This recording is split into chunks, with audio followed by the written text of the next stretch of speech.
오빠, 나 진짜 미치겠어? 어제 돌잔치 때도 어머님이 자꾸 하준이 안아보겠다고 하셔서 정말이지 너무 불편했어. 애 낳고 나니까 더 부담스러워. 내가 왜 이렇게까지 시댁 눈치를 봐야 해? 친정 부모님은 뭐든 다 도와주시려고만 하는데 시어머니는 자기 방식만 고집하시고 내가 하준이 엄마인데 왜 자꾸 어머님 뜻대로만 해야 하는지 진짜 하나도 모르겠어. 다음부턴 그냥 아예 오지 말라고 할까? 어차피 하준이도 할머니 얼굴 잘 모르는데. 뭐, 이 문자는 제 며느리가 실수로 저한테 보낸 거랍니다. 아들한테 보내려던 걸 버튼 하나 잘못 눌러서 그동안 꼭꼭 숨겨왔던 며느리의 속마음이 제 눈앞에 고스란히 드러난 순간이었어요. 그 짧은 문자 한 통이 저와 아들 가족 사이의 관계를 송두리째 바꿔놓았습니다. 여러분의 이야기도 댓글로 나눠주시면 정말 좋겠습니다. 이 채널을 구독하시고 좋아요, 알림 설정도 해주시면 다양한 노후 사연들을 계속해서 만나보실 수 있습니다. 여러분의 작은 응원이 많은 분들에게 큰 위로가 될 수 있습니다. 자, 이제 본격적으로 제 이야기를 시작하겠습니다. 처음부터 차근차근 어떻게 제 아들의 결혼이 저에게 기쁨이 아닌 상처가 되었는지, 그리고 어떻게 그 아픔 속에서 다시 일어서게 되었는지 들려드릴게요. 안녕하세요.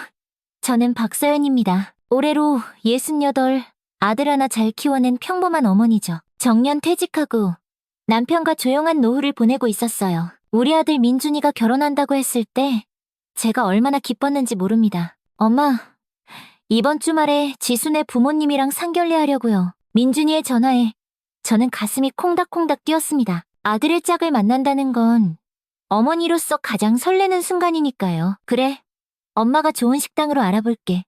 지수 부모님은 어떤 음식 좋아하시니? 아, 그게 지수가 벌써 예약을 다 해놨더라고요.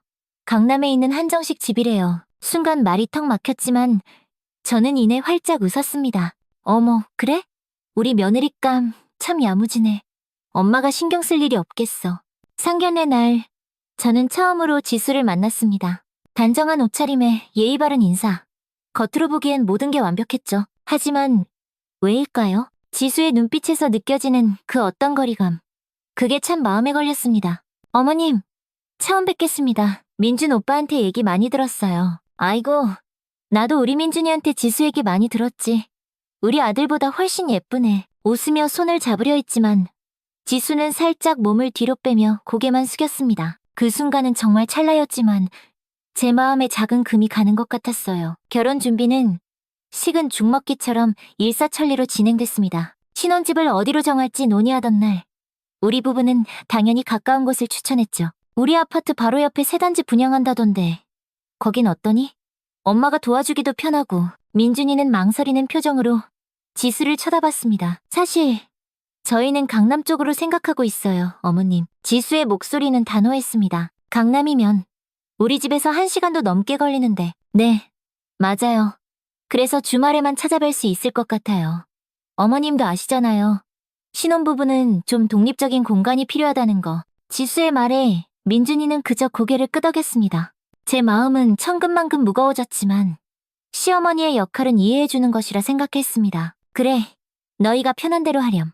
엄마는 괜찮다. 결혼식 날, 사람들은 제 등을 두드리며 축하 인사를 건넸습니다. 친구들은 이제 며느리랑 알콩달콩 지내겠네 하고 부러워했지만 저는 이미 알고 있었습니다. 지수와 저 사이에는 보이지 않는 선이 그어져 있다는 것을요. 신혼여행에서 돌아온 아이들이 처음 우리 집에 방문한 날, 저는 정성껏 음식을 준비했습니다. 지수야, 이건 우리 민준이가 어릴 때 제일 좋아하던 갈비찜이야. 한번 먹어보렴. 지수는 예의상 한 입 먹고는 그저 미소만 지었습니다. 맛있네요, 어머님. 근데 제가 입맛이 좀 까다로워서요. 그날 이후로 지수는 항상 바쁘다는 핑계로 우리 집 방문을 미뤘습니다. 전화를 걸면 대부분 민준이가 받았고, 지수는 언제나 지금 막 나갔다 혹은 씻고 있다는 핑계로 통화를 피했죠. 어느 날 친구 은경이가 넌지시 묻더군요. 서연아, 며느리랑은 잘 지내니? 저는 애써 환하게 웃으며 대답했습니다. 그럼 우리 지수가 얼마나 착한데. 다만 요즘 젊은 애들이 다 그렇듯 바빠서 자주 못 보는 게 좀 아쉽지. 거짓말이었습니다. 하지만 시어머니로서 어떻게 며느리 흉을 볼 수 있겠어요? 웃는 얼굴 뒤에 감춰둔 서운함을 도대체 누구에게 말할 수 있을까요? 집으로 돌아오는 길, 저는 민준이에게 문자를 보냈습니다. 아들, 다음 주가 아빠 생신인데 언제쯤 올 수 있겠니? 답장은 하루가 지나서야 왔습니다. 엄마, 미안해요. 그날 지수 회사에 중요한 행사가 있대요. 다음에 꼭 찾아뵐게요. 문자를 읽으며 저는 깨달았습니다. 우리 아들과 며느리의 삶에서 저는 이제 우선순위가 아니라는 것을요. 그리고 그것이 어쩌면 앞으로 제가 마주할 현실이라는 것을. 창밖으로 비가 내리기 시작했습니다. 저는 조용히 휴대폰을 내려놓고 창가에 앉았어요. 후두두, 후두두. 창문을 두드리는 빗소리가 꼭 제 마음을 두드리는 것만 같았습니다. 달력을 넘기다가 문득 지수 생일이 일주일 앞으로 다가온 걸 알게 됐어요. 저는 며느리의 마음을 열어보고자 작은 시도를 해보기로 했죠. 며칠 동안 고심한 끝에 명품 브랜드 지갑을 선물로 골랐습니다. 민준이한테 슬쩍 물어보니까 지수가 평소에 갖고 싶어 하던 브랜드라더군요. 선물을 포장하면서 제 마음은 설렘으로 가득했습니다. 어쩌면 이 선물이 우리 사이의 작은 벽을 허물 수 있지 않을까 하는 기대감 때문이었을지도 모릅니다. 생일 당일, 저는 아침 일찍 메시지를 보냈습니다. 지수야, 생일 축하한다. 오늘 하루 세상에서 제일 행복하게 보내길 바라. 시간 되면 저녁에 같이 식사하면 어떨까? 작은 선물도 준비했단다. 보낸 메시지 옆에 일은 금방 사라졌지만 답장은 오지 않았습니다. 1시간이 지나고 2시간이 지나도 여전히 간간무소식이었죠. 저는 불안한 마음에 민준이에게 전화를 걸었습니다. 민준아, 지수한테 메시지 보냈는데 답이 없네. 혹시 무슨 일 있니? 아, 엄마, 지수가 오늘 회사에서 중요한 미팅이 있다고 했어요. 아마 바빠서 그럴 거예요. 민준이의 목소리에는 어딘가 모를 불편함이 묻어 있었습니다. 그래? 그럼 저녁에 시간 되면 같이 밥 먹자고 전해줄래? 잠시 침묵이 흐른 뒤 민준이가 말했습니다. 사실 저희 오늘 지수 친구들이랑 저녁 약속이 있어요. 미안해요, 엄마. 가슴 한구석이 쿡 하고 쑤셨지만 저는 이해하려고 노력했습니다. 그래, 알았다. 너희끼리 재밌게 보내렴. 전화를 끊고 나서야 지수로부터 메시지가 왔습니다. 어머님, 축하 감사합니다. 오늘은 친구들과 약속이 있어서 다음에 시간 될 때 뵐게요. 차갑고 형식적인 답장. 더 이상의 대화는 없었습니다. 곱게 포장해둔 선물 상자를 바라보며 깊은 한숨을 내쉬었습니다. 일주일 후, 저는 용기를 내어 다시 메시지를 보냈습니다. 지수야, 주말에 시간 되면 선물 전해주고 싶은데 괜찮을까? 이번에도 읽었다는 표시만 떴을 뿐 답장은 없었습니다. 대신 2시간 후 민준이에게 전화가 왔죠? 엄마, 저희가 이번 주말에 지수네 부모님 댁에 가기로 했어요. 다음에 시간 될 때 갈게요. 아, 그래. 지수 부모님께도 안부 전해드려라. 전화를 끊고 나니 문득 깨달았습니다. 시댁과의 연락은 남편을 통해서만 한다는 그런 암묵적인 규칙이 만들어지고 있다는 사실을요. 그 후로 저는 지수에게 직접 메시지를 보내는 것이 두려워졌습니다. 보낼 때마다 읽고 답이 없거나 와도 형식적인 몇 마디뿐이었으니까요. 결국 모든 연락은 민준이를 통해서만 하게 됐습니다. 하루는 친한 친구 미숙이랑 카페에서 만났어요. 서연아, 요즘 어떻게 지내? 그냥 그렇지 뭐. 아들 내 가끔 보고 그렇게 지내. 미숙이는 갑자기 핸드폰을 꺼내 자랑스럽게 보여줬습니다. 이것 좀 봐. 우리 며느리가 오늘 아침에 보내준 손주 사진이야. 정말 깨물어주고 싶게 귀엽지 않니? 매일 이렇게 카톡으로 사진이랑 동영상 보내준다니까. 기특해 죽겠어. 미숙이의 핸드폰 화면에는 며느리와 나눈 수십 개의 메시지가 있었습니다. 소소한 일상을 나누는 따뜻한 대화들. 저는 억지로 미소 지으며 손주 사진을 칭찬했지만 마음속으로는 질투와 서러움이 파도처럼 밀려왔습니다. 너희는 참 좋겠다. 나도 우리 며느리랑 그렇게 편하게 지내면 얼마나 좋을까. 미숙이는 의아한 표정으로 물었습니다. 왜? 지수랑 사이 안 좋아? 아니, 그런 건 아니고 그냥 우리 며느리는 좀 바빠서. 요즘 젊은 사람들 다 그렇잖아. 집에 돌아와 거실 소파에 앉아 텔레비전을 켰지만 마음은 온통 다른 곳에가 있었습니다. 남편이 옆에 와서 앉으며 물었습니다. 오늘 미숙이 만났다며? 재밌었어? 그냥 그랬어요. 미숙이네 며느리는 정말 착하더라고요. 매일 손주 사진도 보내주고. 남편은 신문을 보다가 고개를 들었습니다. 여보, 사람마다 성격이 다른 거야. 지수도 나름대로 바쁘고 적응하느라 힘들겠지. 시간이 좀 필요한가 보지. 당신은 맨날 그렇게만 말해요. 벌써 결혼한 지 1년이 다 되어가는데 아직도 적응이 안 될까요? 혹시 내가 뭘 잘못하고 있는 걸까요? 남편은 한숨을 쉬며 제 손을 잡았습니다. 너무 마음 쓰지 마. 언젠가는 마음을 열겠지. 그날 밤 저는 오랜만에 지수에게 용기를 내어 메시지를 보냈습니다. 지수야, 잘 지내니? 요즘 날씨가 쌀쌀한데 감기 조심하고. 다음 주말에 시간 되면 우리 집에 와서 민준이가 좋아하는 음식 해줄게. 보낸 후 바로 읽음 표시가 떴지만 역시나 답장은 없었습니다. 까만 핸드폰 화면을 바라보며 저는 다시 한번 깨달았습니다. 제가 지수에게 보내는 모든 메시지는 어쩌면 그저 바다에 던진 돌멩이처럼 아무런 흔적도 없이 사라지고 있다는 것을요. 결혼 2년 차, 민준이가 전화로 기쁜 소식을 전해왔습니다. 엄마, 저 지수가 임신했어요. 순간 가슴이 벅차올랐습니다. 할머니가 된다는 것. 그것은 제 인생에서 오랫동안 기다려온 또 하나의 기쁨이었으니까요. 정말? 진짜니? 아이고 세상에. 그래서 몇 주나 됐어? 지수 몸은 괜찮고? 3개월 정도 됐어요. 이제 입덧도 좀 나아졌대요. 그래? 그럼 엄마가 내일이라도 가서 지수가 좋아하는 것 좀 해주고 싶은데. 잠시 침묵이 흐른 뒤 민준이가 조심스럽게 말했습니다. 엄마, 지수가 아직은 조용히 지내고 싶대요. 임신 초기라 예민해서 나중에 안정되면 연락드릴게요. 실망감을 애써 숨기며 대답했습니다. 아, 그래. 그럼 그렇게 하자. 지수 건강이 제일 중요하지. 전화를 끊고 저는 창밖을 바라봤습니다. 손주라니. 새 생명의 탄생은 어쩌면 우리 관계의 새로운 시작이 될 수도 있겠다는 희망이 피어났습니다. 그러나 그 희망은 오래가지 못했습니다. 임신 소식 이후에도 지수는 여전히 저를 멀리했습니다. 간간히 민준이를 통해 들려오는 소식이 전부였고 직접적인 연락은 전혀 없었죠. 임신 7개월 때 저는 용기를 내어 지수에게 메시지를 보냈습니다. 지수야, 요즘 몸은 좀 어때? 아기 용품 준비는 잘 되고 있니? 엄마 도움이 필요하면 언제든지 말해. 예상대로 답장은 없었습니다. 대신 다음날 민준이에게 전화가 왔죠. 엄마, 지수네 부모님께서 벌써 필요한 거 전부 다 준비해 주셨대요. 걱정 안 하셔도 돼요. 마치 제 도움은 필요 없다는 선언처럼 들렸습니다. 아마도 지수의 말을 그대로 전한 것이겠죠. 그래? 그럼 언제 한번 보러 가도 될까? 지금은 지수가 몸이 많이 불편해서요.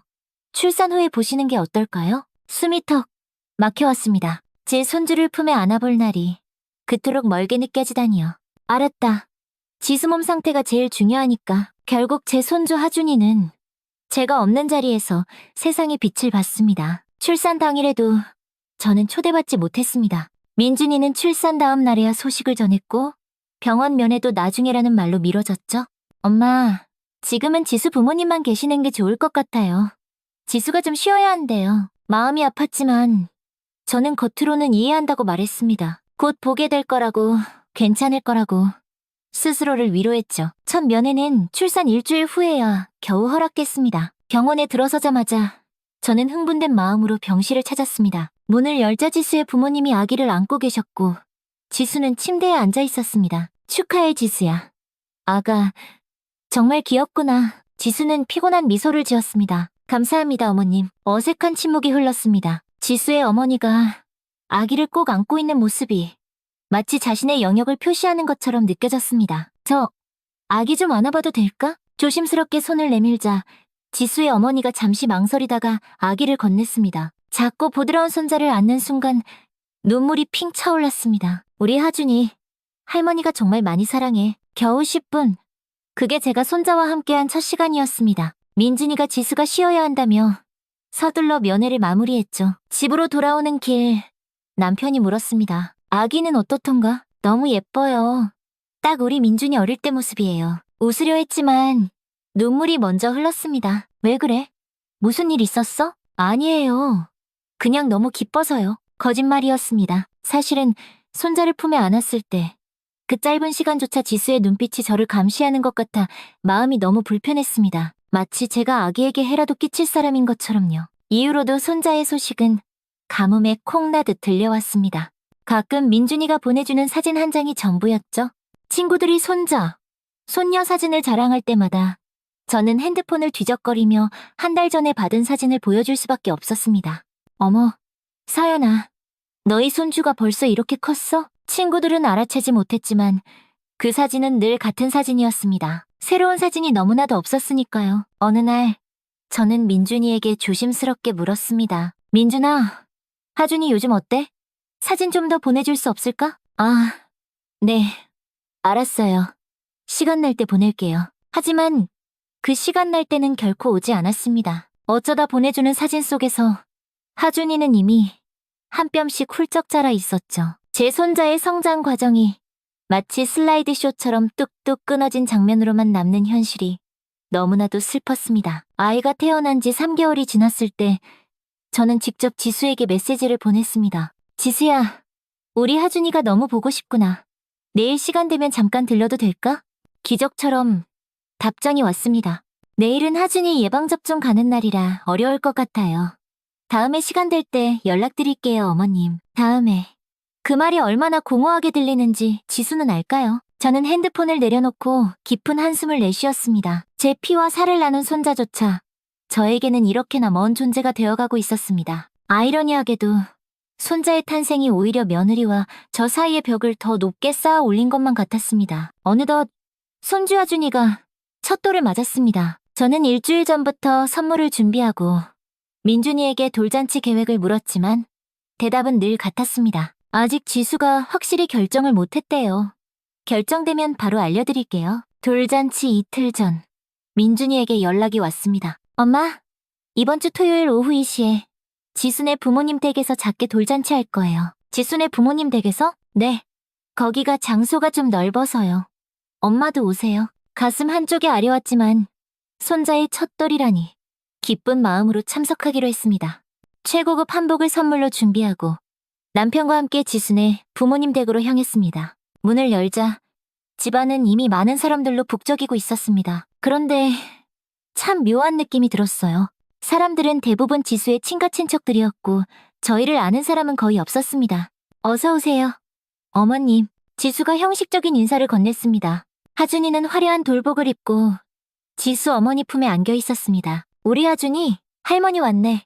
이리 온. 팔을 벌렸지만 아이는 낯설다는 듯 저를 빤히 바라보더니 이내 고개를 돌려버렸습니다. 당연했죠. 태어나서 손에 꼽을 정도로만 만났으니까요. 돌잔치는 완전히 지수네 부모님이 주도하는 행사처럼 진행됐습니다. 돌잡이에서 하준이가 연필을 잡자 지수 아버님이 큰 소리로 외쳤습니다. 이야, 우리 손주 공부 잘하겠네. 외할아버지 닮아서 그런가? 사람들이 웃으며 박수를 쳤습니다. 그 순간 제 옆에 있던 지수의 이모로 보이는 분이 저에게 물었습니다. 저기, 혹시 어디서 오셨어요? 지수 씨 지인이신가요? 얼굴이 화끈거렸습니다. 저는 하준이의 친할머니인데 아무도 저를 알아보지 못했던 겁니다. 아, 저는 민준이 어머니예요. 하준이 할머니고요. 아, 그러셨군요. 죄송해요. 처음 뵙는 것 같아서 더 이상의 대화는 이어지지 않았습니다. 저는 조용히 구석에 앉아 돌잔치가 빨리 끝나기만을 기다렸습니다. 제 손자의 첫 돌인데 마치 남의 집 잔치에 구경 온 것 같은 기분이었습니다. 집으로 돌아오는 길 남편이 제 손을 꼭 잡았습니다. 괜찮아, 서연아. 사람들이 많아서 그랬을 거야. 당신도 느꼈잖아요. 우리는 그냥 손님 중 하나였어요. 우리 손자 돌잔치에서요. 그날 밤 하준이에게 입힐 한복 사진을 보내달라고 지수에게 메시지를 보냈습니다. 평소처럼 답장은 없었습니다. 다음날 아침 핸드폰에 메시지 알림이 울렸습니다. 지수에게서 온 메시지를 보고 저는 깜짝 놀랐습니다.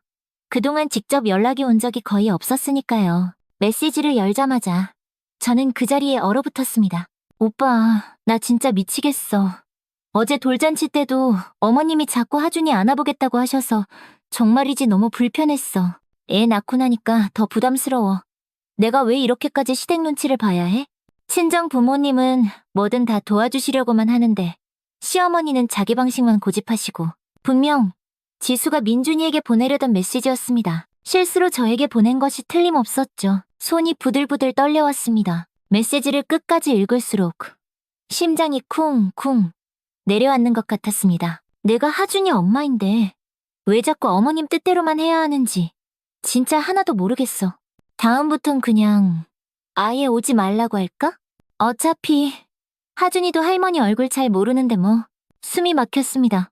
지금껏 저는 며느리의 마음을 열기 위해 조심스럽게, 아주 조심스럽게 다가갔습니다. 단 한 번도 제 방식을 강요한 적 없이 늘 지수의 의견을 존중했다고 생각했는데 며느리의 눈에는 저의 모든 행동이 그저 부담스러운 간섭으로만 비쳤던 걸까요? 잠시 후 연달아 메시지가 왔습니다. 어머님, 죄송해요. 방금 보낸 문자는 제가 실수로 무시해주세요. 제 손가락이 핸드폰 화면 위를 하염없이 맴돌았습니다. 뭐라고 답해야 할지 도무지 알 수가 없었습니다. 결국 아무 말도 하지 않기로 했습니다. 그렇게 하루가 지났습니다. 이튿날 민준이에게서 전화가 왔습니다. 어머니, 어제 지수가 실수로 보낸 문자 읽으셨어요? 응, 그게 지수가 많이 미안해하고 있어요. 그냥 일시적인 스트레스 때문에 괜한 말을 했다고. 민준아, 제 목소리가 가늘게 떨렸습니다. 나는 지금껏 지수한테 어떤 부담도 주고 싶지 않았어. 그저 우리 손주 얼굴도 좀 보고 며느리랑도 가까워지고 싶었을 뿐인데. 그게 그렇게 큰 스트레스였니? 민준이는 말을 잇지 못했습니다. 어머니, 괜찮아. 엄마가 이해해야지. 지수도 아직 젊은 엄마라 힘들겠지. 앞으로는 너희가 먼저 연락할 그때만 보러 갈게. 전화를 끊고 크게 한숨을 내쉬었습니다. 거실 탁자 위에는 하준이 돌잔치 때 찍은 사진이 놓여 있었습니다. 사진 속 저는 구석에서 어색하게 웃고 있었고 하준이는 지순의 부모님 품에 안겨 환하게 웃고 있었죠. 그날 밤 남편에게 모든 이야기를 털어놓았습니다. 여보, 나 뭐가 잘못된 걸까요? 내가 너무 간섭했던 걸까요? 남편은 제 어깨를 말없이 토닥이며 말했습니다. 서연아, 당신 잘못이 아니야. 세대 차이라는 게 있는 거고 요즘 젊은 사람들은 자기들만의 공간을 더 중요하게 생각하잖아. 하지만 난 단 한 번도 지수한테 이렇게 해라 저렇게 해라 말한 적 없어요. 오히려 눈치 보면서 조심스럽게 대했는데 남편은 깊은 한숨을 내쉬었습니다. 사람마다 느끼는 건 다른 거니까 좀 시간을 두고 지켜보자. 그날 이후로 저는 지수에게 더 이상 메시지를 보내지 않았습니다. 민준이를 통해서만 간간히 소식을 들었고요. 하지만 마음 한구석에는 결코 지워지지 않는 상처가 남았습니다. 내가 그토록 사랑하고 아껴주려 했던 며느리에게 나는 그저 불편하고 부담스러운 시어머니일 뿐이라는 사실을요. 실수로 드러난 진심이 때로는 수년간 쌓아온 관계보다 더 진실에 가깝다는 것을 저는 뼈저리게 깨달았습니다. 며느리의 진심을 알게 된 후 저는 조용히 물러서기로 했습니다. 민준이가 사진이나 영상을 보내주면 고맙다는 짧은 답장만 했고 지수에게는 아예 연락하지 않았습니다. 그렇게 석 달쯤 지났을까요? 전혀 예상치 못한 연락이 왔습니다. 핸드폰이 울렸고 화면에는 지수라는 이름이 떠 있었습니다. 지수가 저에게 직접 전화한 건 이번이 처음이었습니다. 잠시 망설이다 전화를 받았습니다. 여보세요? 어머님, 안녕하세요. 저 지수예요. 상냥하고 다정한 목소리. 마치 그동안의 일이 꿈이었던 것처럼 느껴졌습니다. 그래, 무슨 일이니? 다음 주가 저희 결혼기념일인데요. 민준 오빠랑 둘이 짧게 여행을 좀 다녀오려고요. 가슴이 쿵 내려앉았습니다. 지금까지 단 한 번도 직접 전화한 적 없던 며느리가 뭔가를 부탁하려고 연락한 것이 분명했기 때문입니다. 혹시 하준이를 딱 하루만 봐주실 수 있을까요? 토요일 아침부터 일요일 저녁까지만요. 목구멍까지 차오르는 말들이 있었습니다. 그동안 나를 그렇게나 불편해했으면서 이제 와서 부탁을 하니? 하준이는 내 손주인데 왜 네가 필요할 때만 보게 해주려고 하니? 하지만 그런 말들은 꾸역꾸역 삼켰습니다. 그래, 데려오너라. 정말요? 와, 감사합니다 어머님. 제가 하준이 짐 잘 챙겨서 토요일 아침에 모시고 갈게요. 전화를 끊고 나서야 눈물이 주르륵 흘렀습니다. 얼마나 아이러니한 상황인지요. 그토록 손자를 보고 싶어 안달이 났었지만 이렇게 필요할 때만 찾는 며느리의 태도가 서럽기 짝이 없었습니다. 토요일 아침 현관벨이 울렸습니다. 어머님, 안녕하세요. 지수는 환한 미소를 지으며 하준이를 안고 있었습니다. 하준이는 16개월. 이제 막 엄마, 아빠 같은 옹알이를 시작한 나이였습니다. 우리 하준이 왔구나. 이리 와. 할머니한테 안겨보자. 팔을 벌렸지만 하준이는 낯설다는 듯 저를 빤히 보더니 지수 품에 더 깊이 파고들었습니다. 아직 어머님이랑 친해질 시간이 없어서 그래요. 금방 적응할 거예요. 지수는 커다란 가방 하나를 내려놓으며 말했습니다. 여기 하준이 옷이랑 기저귀 간식 다 챙겨왔어요. 낮잠은 12시랑 30쯤 자고요. 밥은 여기 보온통에 있는 이유식 데워서 주시면 돼요. 알레르기 있을 수 있으니까 다른 음식은 절대 주지 마세요. 꼼꼼하게 설명하는 지수의 모습에서 저를 믿지 못하는 불안함이 엿보였습니다. 마치 아이를 처음 보는 부모에게 맡기는 듯한 느낌이었죠. 걱정 마라. 나도 에셋은 키워봤다. 네? 아, 맞다. 민준 오빠 형제들이요. 그래도 요즘은 육가 방식이 많이 달라져서 밖에서 울리는 자동차 경적 소리에 지수가 서둘러 말했습니다. 오빠가 기다리네요. 그럼 내일 저녁에 올게요. 하준아, 엄마 다녀올게. 할머니랑 재미있게 놀고 있어. 아이는 엄마가 나가는 모습을 보고 이내 와항하고 울음을 터뜨렸습니다. 저는 손자를 달래며 창가로 다가갔습니다. 지수는 밖에서 기다리던 민준이 차에 냉큼 올라탔고 둘은 눈 깜짝할 사이에 어디론가 사라졌습니다. 울지 마, 우리 하준아. 할머니가 있잖아? 응? 하준이는 한참을 울다가 지쳐 제품에 잠이 들었습니다. 그렇게 저와 손자 단둘만의 시간이 시작됐습니다. 처음에는 어색했지만 시간이 지날수록 하준이는 저에게 조금씩 마음을 열었습니다. 함께 장난감을 가지고 놀고 그림책을 읽어주고 간식도 먹었죠. 하준이가 새근새근 낮잠을 자는 동안 저는 아이의 작은 얼굴을 가만히 들여다보며 행복감에 젖었습니다. 이렇게 가까이에서 내 손자를 온전히 돌볼 수 있다니. 저녁이 되자 하준이가 조금씩 보채기 시작했습니다. 엄마는 내일 올 거야. 할머니랑 재미있게 놀자. 달래보려 했지만 아이의 울음소리는 점점 더 커졌습니다. 혹시나 싶어 지수에게 전화를 걸었습니다. 여보세요? 배경에서 시끄러운 음악 소리가 들려왔습니다. 지수야, 하준이가 많이 보채는데. 아, 그래요? 잠시만요. 잠시 후 조용한 곳으로 이동한 듯 배경 소리가 줄어들었습니다. 보통 그럴 때는 뽀로로 동영상 틀어주면 금방 진정돼요. 그럼 저 다시 들어가 볼게요. 전화가 끊겼습니다. 저는 한숨을 쉬며 TV를 켰습니다. 뽀로로를 틀자 하준이는 정말 거짓말처럼 울음을 뚝 그쳤습니다. 하지만 제 마음은 돌덩이를 얹은 듯 무거웠습니다. 며느리에게 저는 그저 급할 때 손자를 잠시 맡길 수 있는 사람, 딱 그 정도의 의미였던 겁니다. 다음 날 아침 하준이가 열이 나기 시작했습니다. 이마가 불덩이 같아 체온계로 재본이 38.5도. 당황한 마음에 바로 지수에게 전화를 걸었지만 받지 않았습니다. 3번을 더 걸어도 마찬가지였습니다. 결국 문자를 남겼습니다. 지수야, 하준이가 열이 나. 38.5도야. 전화 좀 받아봐. 10분이 지나도 답장이 없었습니다.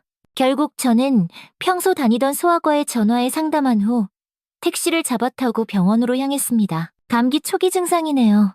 약 처방해 드릴게요. 의사 선생님의 말에 안도의 한숨을 내쉬고 집으로 돌아왔습니다. 하준이에게 해열제를 먹이고 눕혀 재웠습니다. 그때서야 핸드폰에 메시지가 와 있었습니다. 어머님, 죄송해요.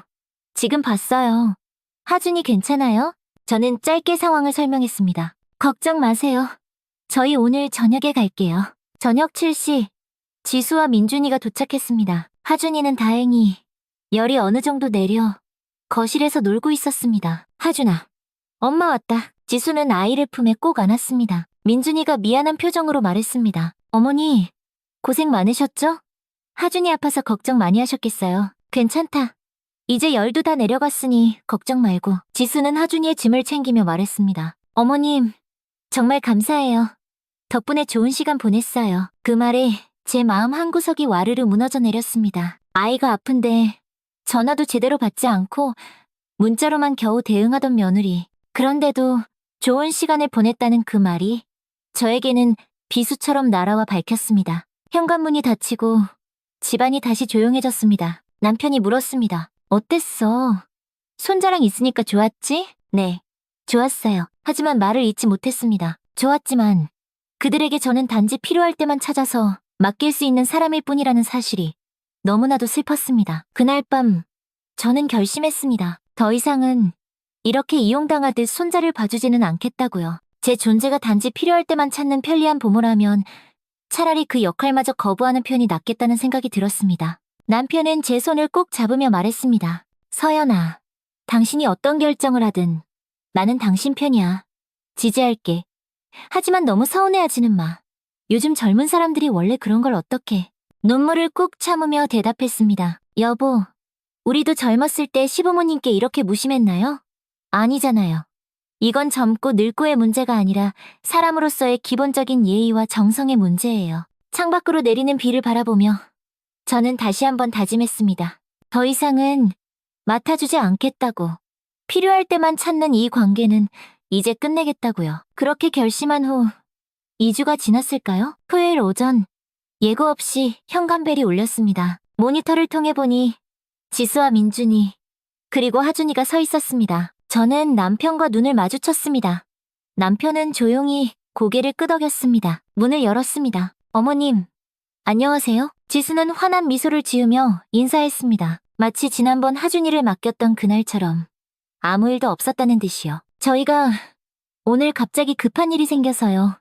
하준이 좀 몇 시간만 봐주실 수 있을까요? 하준이는 지수 품에 안겨 제게 손을 흔들었습니다. 흔들리던 마음이 이내 다시 단단해졌습니다. 저는 깊게 숨을 들이마시고 말했습니다. 미안하지만 오늘은 어렵겠네. 지수의 표정이 순간 굳었습니다. 네? 혹시 어디 나가실 일이라도 있으세요? 그런 건 아니야. 하지만 앞으로는 하준이를 맡아줄 수 없을 것 같구나. 민준이가 놀란 표정으로 앞으로 나섰습니다. 어머니, 무슨 말씀이세요? 갑자기 왜? 갑자기가 아니야, 민준아. 지금까지 너희가 나를 어떻게 대했는지 한번 잘 생각해봐. 목소리가 떨렸지만 더 이상 참을 수 없었습니다. 결혼하고 나서부터 지수는 나를 불편해했어. 문자를 보내도 답장은 거의 없었고 만나자고 해도 늘 바쁘다며 거절했지. 손자가 태어났을 때도 나는 마지막에야 소식을 들었고 병원에 가도 너희는 서둘러 면회를 끝내기 바빴어. 지수의 얼굴이 새빨개졌습니다. 어머님, 그건 잠깐만 지수야. 내 말 좀 끝까지 들어주렴. 저는 떨리는 손을 마주 잡으며 계속했습니다. 너희는 너희가 필요할 때만 나를 찾았어. 하준이를 맡길 일이 있을 때 그때서야 전화가 왔지. 그날 하준이가 그렇게 아팠을 때 너희는 전화도 제대로 받지 않았잖니. 그런데 이제 또 필요하니까 찾아온 거야? 민준이가 미안한 표정으로 고개를 숙였습니다. 어머니, 저희가 많이 배려하지 못했어요. 정말 죄송합니다. 하지만 지수는 불만스러운 표정을 감추지 못했습니다. 어머님, 저도 나름대로 조심하고 있었던 거예요. 어머님이 하준이한테 뭘 해주시다가 저희 육가 방식이랑 안 맞을까봐. 그 말에 제 인내심의 마지막 끈이 툭 하고 끊어졌습니다. 지수야, 나도 셋을 키워본 엄마야. 그런데 왜 나를 그렇게 못 믿는 거니? 내가 내 손주한테 해로운 걸 주기라도 할까봐? 현관문 앞에 서서 저는 그동안 쌓아왔던 속마음을 전부 털어놓았습니다. 나는 그저 며느리와 친해지고 싶었어. 손자도 자주 보고 싶었고. 하지만 너희는 늘 나에게 벽을 쳤지. 이제 와서 필요하니까 찾아오는 것. 그건 정말 너무 이기적이고 서운한 행동이야. 지수의 표정이 차갑게 굳어졌습니다. 어머님, 저는 그냥 저희 가정을 지키려고. 네 가정을 지키는 게 왜 나를 멀리하는 거니? 내가 언제 너희 가정을 해치기라도 했어? 그건 아니지만 지수야, 시어머니라고 해서 다 괴물이 아니야. 나도 그저 내 아들을 사랑하고 내 손자를 사랑하는 평범한 할머니일 뿐이야. 우리도 사람이라고. 민준이가 중재하려 했지만 저는 손을 들어 말을 막았습니다. 이제 돌아가. 앞으로는 연락하지 마라. 너희가 원하는 대로 살아. 우리는 우리대로 살 테니. 남편이 제 곁으로 다가와 어깨를 감쌌습니다. 민준아, 지수야. 이제 그만 가보렴. 너희 어머니 마음이 많이 상했다. 아버님, 민준이의 표정은 당혹스러움과 죄책감이 뒤섞여 있었습니다. 하지만 어머니, 그럼 하준이는 어떡해요? 할머니를 못 보면. 하준이는 지금까지도 나를 거의 못 봤잖니. 금방 익숙해질 게다. 그 말에 지수의 눈에 눈물이 그렁그렁 고였습니다. 어머님, 죄송해요. 제가 정말 많이 부족했네요. 이제부터라도 노력할게요. 하지만 저는 고개를 저었습니다. 이미 늦었다, 지수야. 내 마음에 생긴 상처는 그렇게 쉽게 아물지 않아. 그리고 손자 하준이를 바라봤습니다. 아이는 무슨 일이 벌어지고 있는지 모른 채 천진난만한 표정으로 저를 보고 있었습니다. 할머니가 많이 사랑해, 하준아. 마지막으로 아이의 작은 손을 한번 잡아보고 싶었지만 꾹 참았습니다. 더 이상의 미련이 남지 않도록 이제 가렴. 문을 천천히 닫았습니다. 닫히는 문 너머로 민준이의 애타는 목소리가 들렸습니다. 어머니, 제발. 하지만 이미 문은 굳게 닫혔고 저는 그 자리에 주저앉아 울음을 터뜨렸습니다. 남편은 아무 말 없이 저를 꼭 안아주었습니다. 정말 잘한 거야. 당신이 옳은 선택을 했어. 저들이 변하지 않으면 앞으로도 더 큰 상처만 받을 뿐이야. 그날 이후 민준이는 몇 번이고 전화를 걸어왔지만 저는 받지 않았습니다. 지수도 장문의 메시지를 보내왔습니다. 어머님, 정말 죄송합니다. 제가 많이 잘못했어요. 부디 한 번만 더 기회를 주세요. 하지만 그 메시지들도 모두 읽지 않은 채로 두었습니다. 한 번 핥혀진 마음이 그렇게 쉽게 아물 리 없었으니까요. 한 달쯤 지났을까요? 남편과 저는 집 앞 공원에서 산책을 하고 있었습니다. 문득 벤치에 앉아 하늘을 올려다봤습니다. 여보, 우리 이렇게 살아도 괜찮을까요? 자식도 손자도 없이. 남편은 제 손을 꼭 잡으며 대답했습니다. 괜찮아. 우리에겐 서로가 있잖아. 자식이 외면해도 우리는 우리대로 행복하게 살 수 있어. 저는 조용히 고개를 끄덕였습니다. 그렇게 결정했으니 후회 없이 살아가기로 했습니다. 집으로 돌아오는 길, 핸드폰을 꺼내 민준이와 지수의 번호를 하나씩 차단했습니다. 앨범에 있던 하준이의 사진도 모두 삭제했고요. 새로운 시작이었습니다. 상처는 남아있지만 그 상처를 안고 새롭게 살아가는 시작. 자식이 없는 사람처럼, 손자가 없는 사람처럼 그렇게 살아가기로 한 결심. 우리도 사람입니다. 사랑받을 자격이 있고 존중받을 자격이 있습니다. 그것을 주지 않는 관계라면 과감히 놓아버리는 것도 때로는 필요한 일이겠지요. 창가에 앉아 노을을 바라보며 생각했습니다. 어쩌면 언젠가 아주 오랜 시간이 흘러 그들이 진심으로 변한다면 그때는 다시 문을 열어줄 수도 있겠다고요. 하지만 그때까지는 저와 남편은 우리만의 평화를 찾아 살아가려 합니다. 시간이 모든 것을 치유할 수는 없습니다. 하지만 시간은 우리에게 새로운 시작을 선물할 수 있다고 믿습니다. 이제부터는 저 자신을 위한 삶을 살기로 했습니다. 더 이상 기다리지 않고, 더 이상 아파하지 않고, 그저 지금 이 순간을 소중히 여기며 살아가기로요. 이것이 제 선택입니다. 비록 쓸쓸할지라도 존중받지 못하는 관계 속에서 상처받느니 차라리 홀가분하게 홀로 있는 편이 낫다고 생각했으니까요. 때로는 놓아버리는 것이 붙잡는 것보다 더 큰 용기가 필요한 법입니다. 남편과 저는 이제 새로운 미래를 바라봅니다. 자식과 손자가 없는 미래. 하지만 그 미래에도 여전히 우리는 우리다운 행복을 찾아 나설 겁니다. 왜냐하면 우리도 사람이니까요. 사랑하고 상처받고 그리고 다시 일어서는 그런 평범한 사람들이니까요. 제 이야기를 끝까지 들어주셔서 진심으로 감사합니다. 혹시 비슷한 경험이 있으시거나 주변에 이런 상황에 처한 분이 계시다면 이 영상이 작은 위로가 되었으면 좋겠어요. 더 많은 인생 이야기를 듣고 싶으시다면 구독 버튼 눌러주시고 이 이야기가 마음에 와닿으셨다면 좋아요도 부탁드립니다. 여러분의 경험이나 생각도 댓글로 나눠주시면 서로에게 큰 힘이 될 것 같아요. 다음 이야기에서 다시 만나요.